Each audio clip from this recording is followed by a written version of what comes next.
Welcome to the Writers' Corner live show. On the Writers' Corner live show, we connect authors to each other and we help readers to find new authors to love. You will find new authors as well as seasoned authors on the show, and we invite you to listen to the backstory of our featured author for the week. In this case, our featured author is Joseph Carrabis. He has over 25 books under his belt. Don't go away. We'll be right back.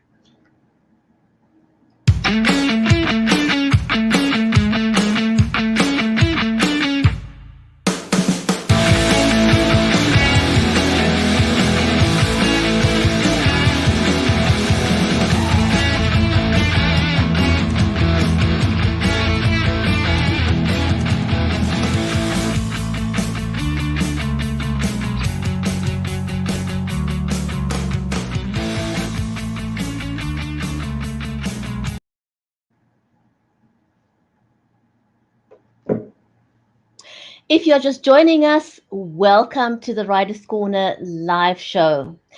I'm your host, Brigitte Limbanda. I am a producer and a talk show host and a live streaming advocate who loves to help brands, entrepreneurs, authors, creatives tell their stories and have a great online experience.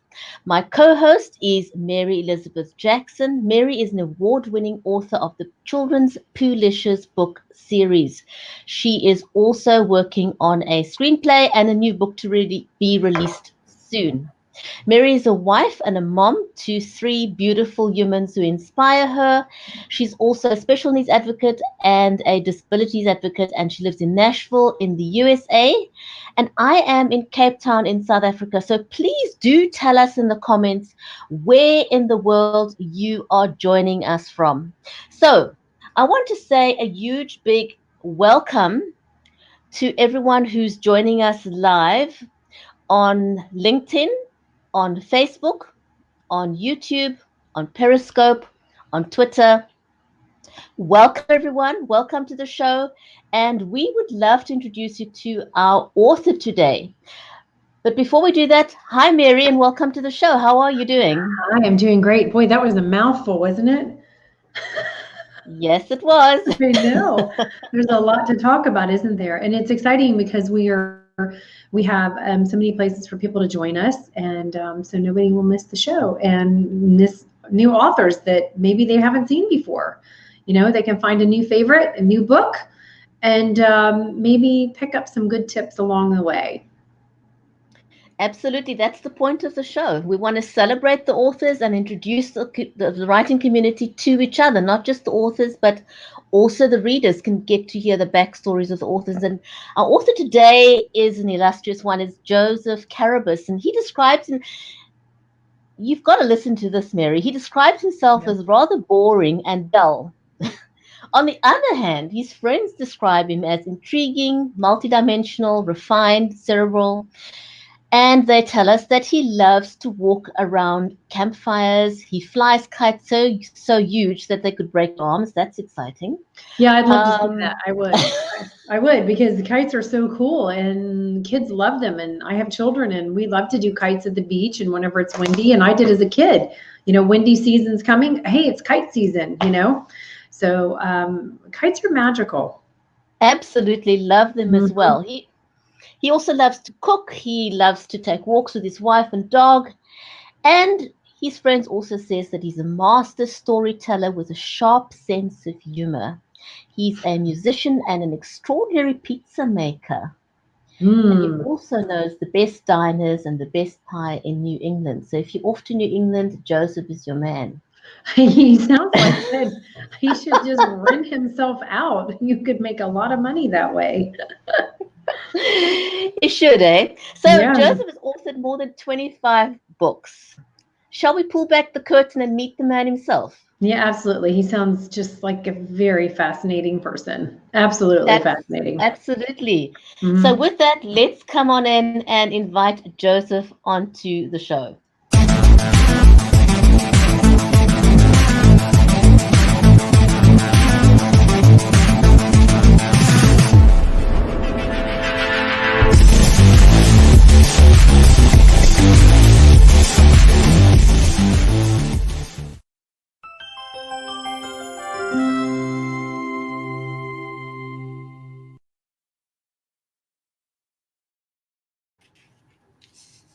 Hi, Joseph. I don't think you're boring. You I haven't think interviewed me yet. You got to wait till you interview me. Then you go, oh, God. no, I'm sorry. Looking at your, I just think I think you're understating yourself, buddy. I think if I come to New England, I'm looking you up. So I do want to know how many instruments you play or what you play. What's your specialty? Well, let's make sure we understand here. Play or play at. Okay, there's Okay, a difference. there is. I started off with clarinet when I was 7 or 8 years old. Mm-hmm. And from there, I just, whenever I saw a musical instrument, I said, I wonder what that sounds like. Yeah. And my parents were foolish enough to say, well, why don't you go try? So if we were doing this interview in our living room, you would see around the walls of the living room 23 different instruments. Oh, I love it. My wife plays as well. She's actually very competent with the Celtic fiddle. Oh. And we both play bodhrán, which is the Celtic drum. Mm-hmm. So yeah, you'd see different types of guitars: bass, 12-string, 6-string, 2 different 6 strings tuned differently, clarinet, oboe, tenor and alto sax. I'm sorry, tenor and soprano sax. Bagpipes. Oh, do you have a didgeridoo? We have a didgeridoo. No. But I've always wanted to give those a try. It's so cool. Yeah. My girls would be so excited to meet you and to talk to you because they're very musical. We have we have a lot of music in our house, so we have a lot of instruments in our house as well. And so my cousin a couple of Christmases ago gave us a very authentic one straight from Australia. Wow. And whenever anybody comes over to the house, they have to blow the didgeridoo. So it's kind of like this ritual thing, this like initiation. If we have a big dinner, it gets blown. My husband will stand on the porch and he'll go, "It's time to go to bed, everybody," and he'll blow the didgeridoo. Yes. So we have a lot of fun with it. But you have to be very smart to be able to pick up instruments like that. I'm not sure. Well, I appreciate that, but I'm not really sure that's the case. The talent, you got to have talent. You got to have some natural ability and natural ability. Yeah. Natural ability helps, but a little bit of backstory about me. If I were to take off my glasses and show them to you, you would see that I'm very, we now use the term visually impaired. Back when I was a kid, we just said he's blind. Mm-hmm. I couldn't see until I was about 5 years old. Wow. So my world was sound. It was all sound. Mm-hmm. And I adapted very rapidly to a world of sound. So I would sing, I would make music, my hand, just walking along the walls because I had to feel where I was going. Instead of just dragging my hand along the wall, I would be tapping tunes on the wall. And because I'm of gray hair age, when my sisters played records, 45s, back then, everybody maybe not everybody knows what a 45 is anyway. So I'd be singing along with Elvis Presley and Little Richard, which is cute. You think a 3-year-old kid singing Little Richard, that's something you got to see. Yeah. That's awesome. But that's why musical instruments became very natural to me, because I tend to think in sound. That's amazing. That's so beautiful. It really is. It's very, very unique and beautiful. So Joseph, with so many books under your belt, I don't even know where to start. Okay, I do know where to start. I want to ask you, how did you get started as an author? Every person out there has got a story to tell. Everybody out there has got a history and a book within them. What is it that made you put pen to paper? What propelled you to get started as an author? My sister Sandra, who is 7 years older than me, I was in grade school, she was in high school, and she was given an assignment to do a book report. I don't know why she chose the book she did. There were no downloadable books at the time. She went to the library. She chose James Blish's Mission to the Heart Stars, which is a science fiction book. And without prompting, without asking her to do this, after dinner one evening, she's doing the dishes, I'm drying the dishes, and she starts telling me about this book that she's reading. And she transforms. The power of the story transformed my sister from my sister Sandra to this person who was captivated and traveling the stars and being with these alien creatures and doing these things. And I'm a kid, like I said, I'm 6, 7, 8 years old. And I'd never seen my sister, I will use the expression, so in love with something that she was reading. And she of her own wanted to share with me how exciting this book was. And even as a kid, I didn't know these words, but I understood the feeling. I wanted to give people that. That thing that my sister was experiencing, I wanted to give people that because that made her so happy, gave her so much joy. Can I give people that kind of joy? And that's why I said I want to be a writer. And now that I'm in my 60s, I'm doing it. So at what age did you write your first book, Joseph? My first book, probably that would be a book, probably high school. In junior high, I wrote a collection of poetry for my student English teacher. Thank God they're gone. But, as I had a crush on my junior high student English teacher, so I wrote by hand a book of poetry. Oh, God. I figured it was coming from love, yes. You have to start somewhere, right? Yeah, that's right. That's right. But actual novel, a book that I meant to be a book would probably be high school. Yeah. Wow. Did you have that published? I'm sorry, what was that? Did that get published? Oh God, no. It's actually, you can, someday I'm going to learn how to read. You can probably see there's a few books behind me. Yeah. It's probably in there or over there on a bookshelf you can't see. There's actually 2 more rooms of bookshelves in the house. And because my wife, Susan, would someday like to learn how to read too. And in the other room over there are all the notebooks that I've written in since I was in high school. Oh, I love it. That's amazing. So believe it or not, every once in a while, I will go through them and I will say, thank God I learned something about writing. And then I will say, actually, that's a pretty good idea. Yeah. That one thing in there that caused me to write this, that's a good, can I use that? Can I work with that? So how has your writing style evolved over the years? Has it changed? And what has changed and why? Well, hopefully it's gotten better. What has changed and why? I actually, in 2016, I guess it was, maybe 2015, Susan and I,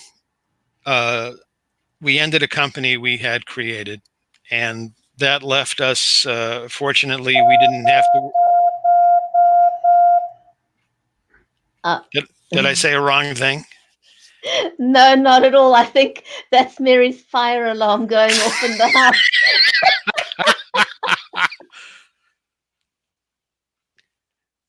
We can't hear you, Mary. And turn that off, and you guys keep going.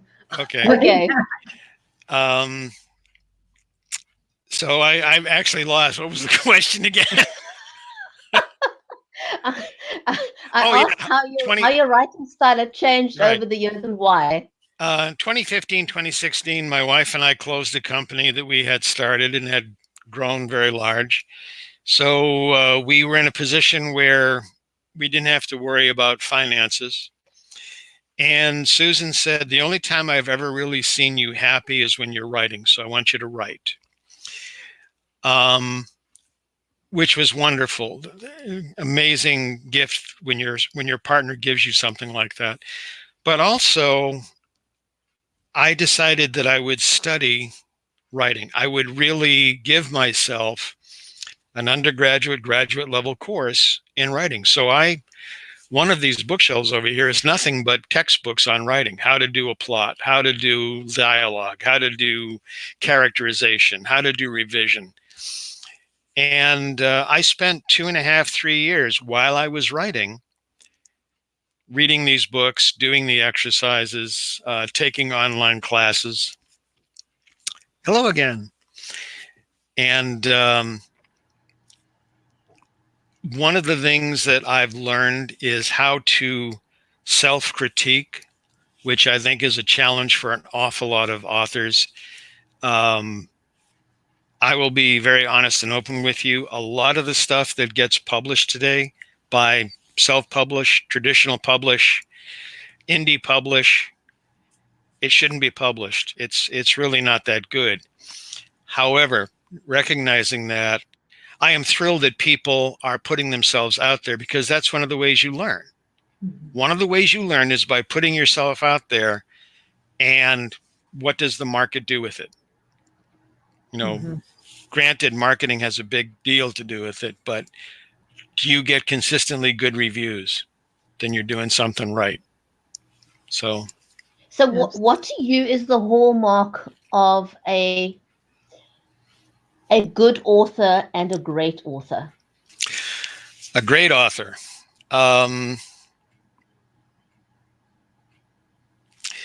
Right now, I am reading, one of the books that I'm reading right now is Milos Kunderas's The Incredible Lightness of Being. And the first sentence in that book poses a philosophical question, but not as a philosophical question. And the rest of the book builds off of that. So, for example, a really great author will take the first sentence, paragraph, if it's a novel, maybe first 4 or 5 pages, and give the reader enough information that a through line, if you will, much like in stage productions, a through line is created. And the reader can follow that through line. They may not know what's coming next. A really good writer won't let the reader know what's coming next, but the reader will be able to say, yeah, okay, I got that. So a really great author will establish the reader in their world with the characters, with the situation rapidly. And then the rest of the book is allowing the reader to experience what the characters are experiencing, share it, build from it, hopefully grow from it. And then when the book is through, I like to have the reader go, wow, that's going to be something. That'll be with me for a while. Of all your books that you've written, what was your favorite book and why? Can I include short stories, or do you need books? No, they can be short stories. In Tales Told Round Celestial Campfires, which is an anthology of previously published work, the lead story, Dancers in the Eye of Kronos, is my favorite because it is Susan's favorite. Many years ago, Susan and I studied ballroom dancing together, and that story grew out of studying dancing. It is Susan's favorite story. She cries every time she reads it. So far, everyone who's contacted me about the story has said they were in tears when they got to the end, which is a good thing. It's meant to be an emotionally impactful story. Just between the three of us, as long as nobody else is listening. Dancers in the Eye of Kronos is about Hyphae and Gal, male and female, who love each other and show their love by dancing.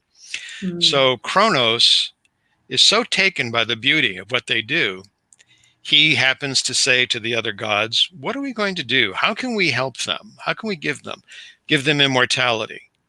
How are we going to do that? You wish to always see them. Put them in your eye, make a tear. Let them live in the tear. And that way you will always be able to see them. But they escape. So Kronos sends one of the other gods to track them down. And the whole story is how they escape continually through time until finally they are caught. And the gods say, we're going to remove your immortality. And the last bit is where Hyphae and Gal say, we have experienced what the gods never can. True love, to grow old, to see the person beside you aging each day and knowing you love how they age and each thing and having the experiences of a definite finite lifetime. The gods can never know that. And it is definitely my favorite. If we're talking novels, probably right now, The Augmented Man, because it's the last one I got out there, but it's tough how do you decide which child is your favorite, Well, let me tell you. No, I'm kidding. It depends on who's good that day. No, I'm kidding. But yeah, you're at the top of the wheel. Yes. Okay, you're the good child today because your sister did this. Yes. So yes. Yeah. So I think it's probably. I think for people who write a lot, whether they're published or not published, because a lot of times people have things they just have sitting around, they just keep writing and writing, and they don't feel that security and confidence to put it out there to be published. I think, everybody does have their probably more favorites than others, and ones you go, oh my gosh, can you believe I wrote that? What was I, did I have an out of body experience when I wrote that? It's so bad, but that is so beautiful. Bridgetti and I are going to have to read that one. It's really very, very. Sounds like a great book. It moves you. Just listening to you talk about it is very moving. And yes, you're completely right. As a writer, that's what we're trying to do. It's like a photographer who takes photographs. We really want to, because that's the hobby of mine, we really want to move a person when they look at a picture, take them out of the setting they're in, put them in that setting, or invoke those emotions inside. Mm-hmm. And it's the same thing with a writer. So very much so. As an author, who's been your biggest critic to help propel you forward? A gentleman who's no longer with us, who I mourn frequently, Aldous Buttress. He was from the golden age he was at the late point of the golden age of science fiction authors.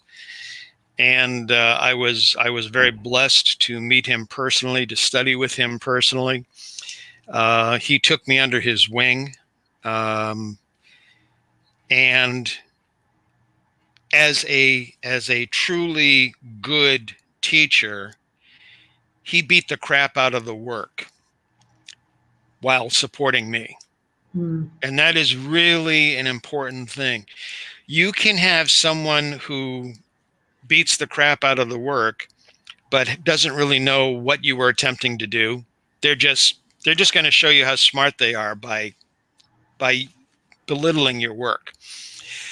AJ would always start with, what were you going after? What did you want to do here? And I would tell him, and he would go, okay, look at this sentence. Does this sentence get you closer to what you just told me? And of course, because I was young, I went, well, because you're cocky, and you're stupid. And he went, okay, no. Does this sentence, show me how this sentence gets you where you said you wanted to be?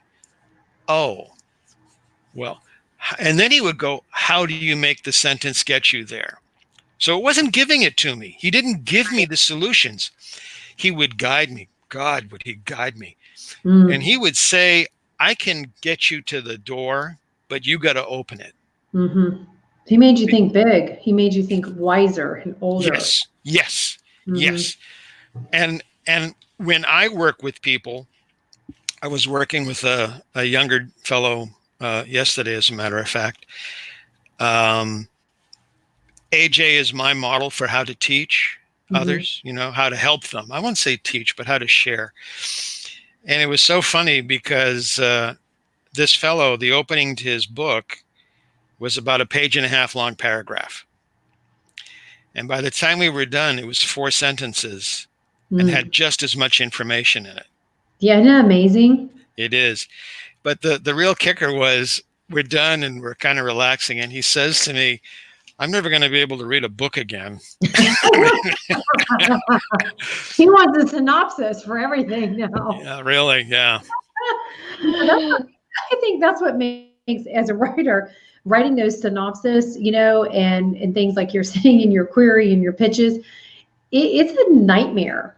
It's like you might as well just take nails down the chalkboard for me, okay? Because you have to sit, you have to concentrate, you have to go back and forth, you have to say, oh, okay, everybody. Well, I am having a day, aren't I? Holy cow. Okay, I'm not going to be so passionate this time. All right, I'm not going to be very passionate. I'll be very dull now because I was banging the table. I have to say that's the first time it's ever happened to me. This has been interesting. So Joseph, we're running out of time, and I really want to know this from you. Talk us quickly through your marketing journey, because that's a huge part of being an author. You don't just sit back, you don't just write your book, sit back, and then it sells itself. Talk us through your marketing journey. Well, as I mentioned previously, my wife and I had a company that grew very large, and it was actually a company that dealt with advising marketing, not doing the marketing, but determining which marketing would be the best. So I'm very ROI driven, return on investment driven. And every time somebody comes with, oh, this would be a wonderful thing you can do and blah, blah, what's the ROI? Well, give me, and this really throws them, I will say, put me in touch with people who have failed using your system. I don't want to know about the successes. I want to know about the failures, because when I learn the failures, I will know what to avoid. If you tell me the successes, that's a narrow path. That is a very narrow path. And unless that success path, unless you have a process which is definitely repeatable and always is successful, then it's easier, or I feel better, to know the failures. Because that didn't work, that didn't work, that didn't work, that didn't work, that one thing there, that seems to work all the time. Not everybody does it all the time, but when they do it, that works. Okay, we're going to do that one. So I'm very much along those lines. I also am a strong believer in personal appearances. I like being with people. I like talking with people. I like sharing their experiences, sharing my experiences. So I set up a lot of book signings. And it doesn't matter to me if one person shows up, if 100 people show up when I talk about a book. If it's just one person, that one person and I are going to have a really good conversation about whatever interests them. And it may not be my book, but that's going to be something I'll use in a story at some point.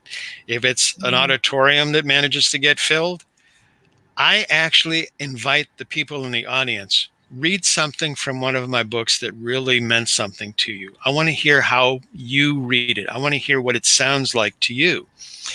And by doing that, I elevate the audience. I elevate the reader. Okay. I make them as important, if not more important, than the work, than me. Right. So I'm demonstrating I value them, which I do. They put money down for something I did. That's impressive. You got to be thankful. When somebody says, here's $20 for your book, that's milk, that's bread, that's eggs, that's somebody else's book. So I really want to let them know I appreciate that. And I will do that when I do public appearances, which is that I think public appearances are my strength, actually. Well, you just give a very, very, very, very valid point, and something that other people should repeat at public appearances, because the ego gets too much in the way for some people. You got to get back to basics and what's really important. That's very, being transparent like that and making other people important, that the ROI is priceless. Yeah. The other people are the return on the investment, because, and the other thing is we are entertainers. We are entertainers. And I've been at performances where the entertainer had a little bit off day. And I've been at performances where the entertainer just, why did you get on the stage? you know. Now, the entertainers who are having a little bit of an off day, and this again was one of my great learnings, a folk guitarist, fairly well-known folk guitarist, internationally known. He was having a bad time. And he just put down his guitar and he said, "People, you got to give me a few minutes. Can we just talk for a while?"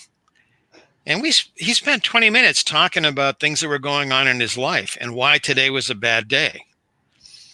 And then he picked up the phone. Excuse me for 1 second.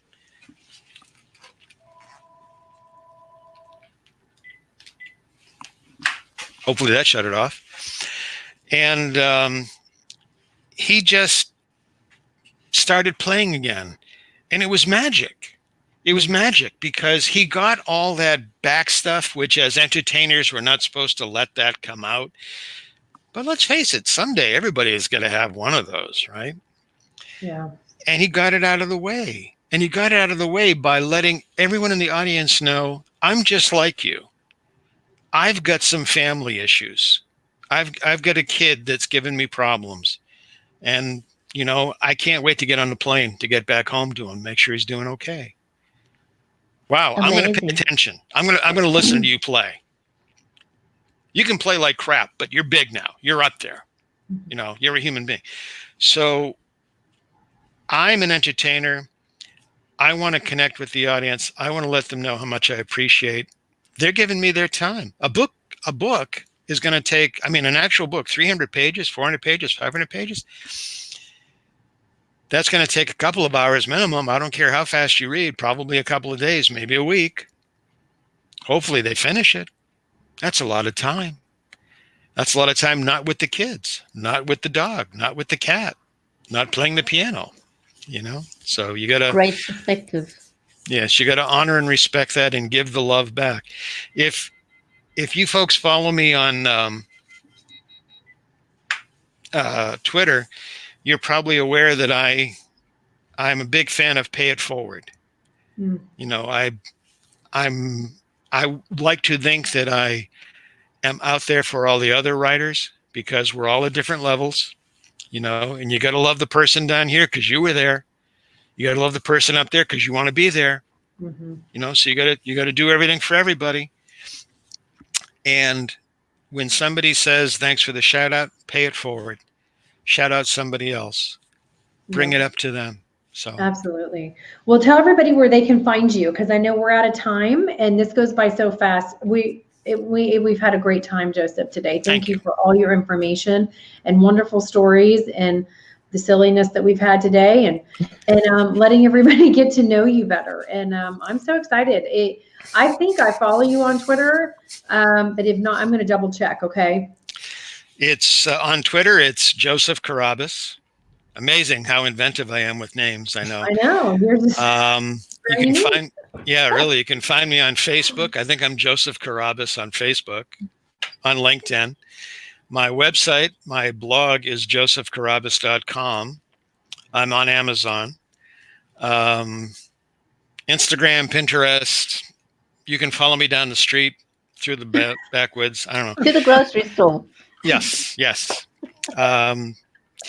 But, you know, if you just do a Google search on me, only 13 of us got off the boat from Italy. So there's not a lot to be found here. You know? Oh my gosh, you've been so much fun. I love it. Well, thank you so much for joining us today, and keep in touch with us, and we'll keep in touch with you so that we can have you back on the show. Thank you. I appreciate that. I look forward to it. Absolutely. That was amazing. Thank you, everyone. I want to give a huge big shout out to everyone who's joined us on LinkedIn, on Facebook, on Twitter. Thanks for joining us. And if you enjoyed this, please do share it. And so from me in Cape Town in South Africa, again, thank you, Joseph. Have a great week, everyone. And we'll see you back again, same time, same place next week. Very good. Thank you. Bye-bye.